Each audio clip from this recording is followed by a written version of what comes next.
नमस्कार दोस्तों, मैं गोलू चौधरी। गूगल यूट्यूब का एड एल्गोरिथम कैसे काम करता है, गूगल यूट्यूब का बिजनेस मॉडल कैसे काम करता है, आने वाले समय में कौन कौन सा प्लेटफॉर्म और कैसे गूगल को बीट कर सकता है, गूगल यूट्यूब का शुरुआत कब और कैसे हुई, लगभग गूगल का हर प्रोडक्ट बिल्कुल फ्री देने के बावजूद कैसे आज की डेट में गूगल का मार्केट वैल्यू 3.5 US$ से पार है। आइए इन सभी टॉपिक पर इस वीडियो में डिटेल से एनालिसिस करते हैं। वहीं वीडियो में आगे बढ़ने से पहले गूगल का फाउंडर को फाउंडर दोनों का बात कर लेते हैं। गूगल का फाउंडर लैरी पेज का जन्म जून 1973 को अमेरिका के मिचिगन शहर में हुआ था।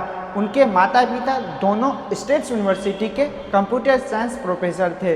लैरी पेज स्टैनफोर्ड यूनिवर्सिटी से पोस्ट ग्रेजुएट की डिग्री प्राप्त की और पीएचडी के लिए उसी यूनिवर्सिटी में नाम लिखवाया। वहीं अगर गूगल के को फाउंडर सर्गेई ब्रिन का बात की जाए तो सर्गेई ब्रिन का जन्म ईयर 1973 में रसिया के मॉस्को शहर में हुआ था। Sergey Brin university of Maryland से कंप्यूटर साइंस और मैथमेटिक्स डिपार्टमेंट से ग्रेजुएशन की डिग्री प्राप्त की।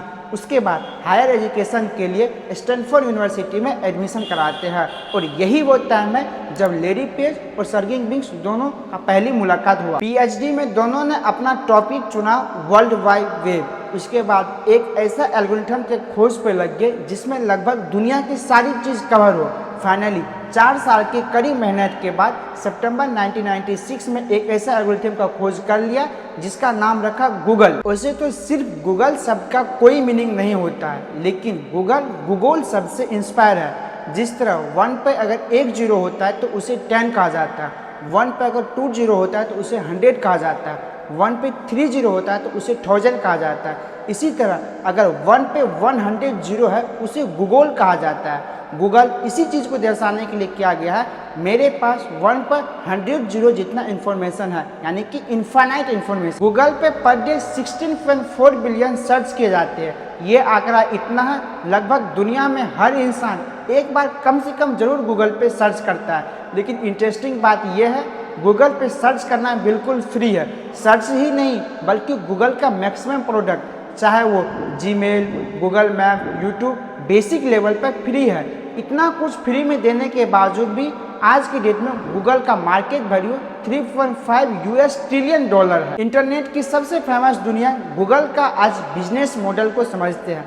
जब भी कोई कंपनी अपने फील्ड में पूरी तरह से डोमिनेट करता है, उसके नाम से ही उसका काम को जोड़ दिया जाता है। जैसे कि टूथपेस्ट को लोग कोलगेट कहते हैं, फोटोकॉपी को लोग जीरोक्स कहते हैं, इसी तरह इंटरनेट पे सर्च करना को लोग गूगल कहते हैं। ईयर 2000 में गूगल ने गूगल एड सिस्टम इंट्रोड्यूस किया, जिसे आज के दिन गूगल एडसेंस कहा जाता है।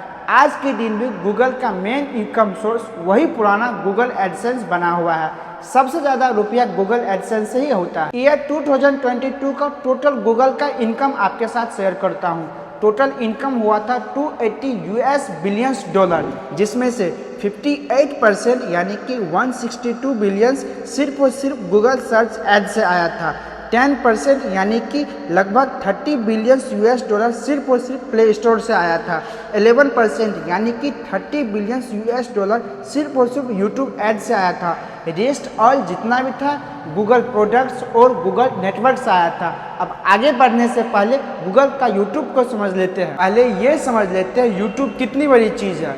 यूट्यूब पर हर मिनट में 720 घंटे का कंटेंट अपलोड होता है और हर घंटा में 30,000 घंटे का कंटेंट अपलोड होता है। अगर आप ये सोचोगे अगर किसी एक दिन हम 24 घंटा देखते रहे तो आपको एक दिन का कंटेंट देखने में 82 साल लग जाए। यूट्यूब दुनिया का second largest search engine platform है। आज की डेट में यूट्यूब का टोटल यूजर्स 260 करोड़ है। सिर्फ अगर इंडिया की बात की जाए तो 50 करोड़ टोटल यूजर्स है।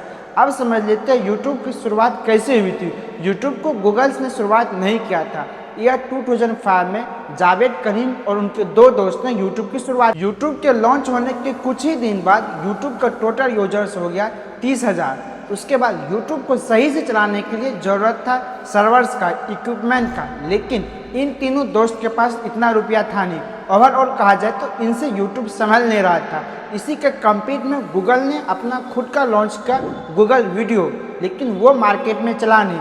फिर फाइनली नवंबर 2006 में गूगल ने यूट्यूब को 1100 करोड़ में खरीद लिया। यूट्यूब खुद कंटेंट नहीं बनाता है, यूट्यूब का कहना है चैनल तुम बनाओ, शूटिंग तुम करो, वीडियो का एडिटिंग तुम करो, लेकिन जो भी इनकम होगा इसका 45% मैं लूँगा और 55% हम जैसे क्रिएटरों को मिलता है। यूट्यूब का भी इनकम का मेन सोर्स बनता है ऐड। अब आगे यूट्यूब और गूगल का बिजनेस मॉडल को समझ लेते हैं। आखिर फ्री की चीज़ों को देख के इतना इनकम छापता कहाँ से है? इसके रिसर्च में जो पता चला है, ये लोग बेसिकली फ्रीमियम मॉडल का यूज करते हैं। फ्रीमियम स्ट्रेटजी में बेसिकली ट्राई बिफोर यूज का ऑप्शन देता है, यानी कि आप किसी प्रोडक्ट को पहले ट्राई करो, अगर आपको ये अच्छा लगा फिर आप इसका सब्सक्रिप्शन लो, या फिर दूसरे तरीके पे कहा जाए तो हर चीज़ का बेस लेवल एकदम कम्प्लीटली फ्री रहता है। लेकिन अगर आपको इसका एडवांस लेवल लेना होगा तो इसके लिए आपको इसका प्रीमियम या फिर कोई सब्सक्रिप्शन लेना होगा, इसके लिए आपको अलग से पेमेंट करना होता है। इस प्रीमियम मॉडल का उपयोग लगभग सभी सोशल मीडिया प्लेटफॉर्म करता है, चाहे वो गाना सुनने के लिए स्पॉटिफाई हो, वीडियो देखने के लिए यूट्यूब हो, मैसेज या मेल करने के लिए जीमेल हो। अगर स्पॉटिफाई की बात किया जाए तो स्टार्टिंग में गाना सुनना कम्प्लीटली फ्री है, लेकिन अगर आपको अच्छा लगे ज़्यादा गाना सुनने के लिए आपको उसका सब्सक्रिप्शन लेना होगा। यूट्यूब पे वीडियो देखना फ्री है, लेकिन बीच में एड्स आएंगे, इसको हटाने के लिए आपको सब्सक्रिप्शन लेना होगा। जीमेल पे मैसेज करना बिल्कुल फ्री है, स्टोरेज लिमिट सिर्फ 15 GB है। अगर आपको इससे ज़्यादा स्टोरेज चाहिए तो इसके लिए भी सब्सक्रिप्शन लेना होगा, लेकिन जितने भी सब्सक्रिप्शन और प्रीमियम लेना होता है उसके लिए अलग से पेमेंट करना होता है। आज की डेट में इन सभी सोशल मीडिया प्लेटफॉर्म को कम्पीट करने के लिए एक बेहतरीन AI सॉफ्टवेयर आ चुका है जिसका नाम है ChatGPT। बेसिकली इसमें एड्स नहीं दिखाए जाते हैं। एग्जाम्पल के लिए अगर आप गूगल पे सर्च करते हो शूज़ फॉर मैन, तो आपको शूज़ दिखाने से पहले उससे रिलेटेड आपके सामने ऐड चले आते हैं। लेकिन यही चीज़ अगर आप ChatGPT पर सर्च करते हो शूज़ फॉर मैन, तो सीधा शूज़ का फोटो आता है या फिर उससे रिलेटेड कोई इन्फॉर्मेशन आता है, बीच में एड्स नहीं आता है। अब आप खुद ही सोचो, आप ऐड देखना प्रीफर करोगे या फिर ऐड नहीं देखना प्रीफर करोगे? लेकिन ये तो आने वाला वक्त ही बताएगा कौन किसको कम्पीट कर पाता है। उम्मीद करता हूँ आपको ये वीडियो अच्छा लगा होगा। मिलते हैं फिर किसी इन्फॉर्मेटिव वीडियो में, तब तक के लिए थैंक यू।